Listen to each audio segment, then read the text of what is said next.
Bicol Network News. Report!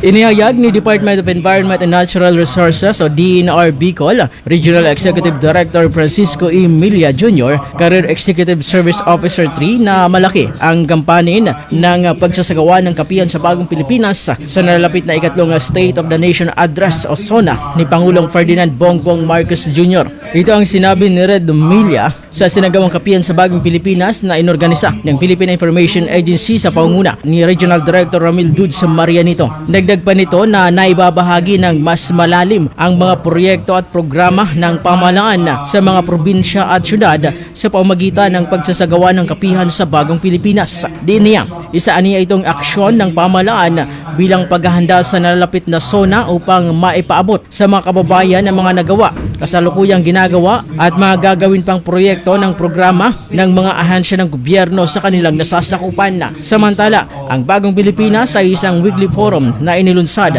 ng Presidential Communication Office katuwang ang Philippine Information Agency kung saan naglalayong magsilbing plataporma para sa pagpapahayag ng mga programa, serbisyo, proyekto, patakaran at prioridad ng pamahalaan ng iba't ibang ahansya at departamento ng pamahalaan. Para sa Bicol Network News, ito po si Mega Patrol number 28, Jomar Hastre, tatak tunay na serbisyo.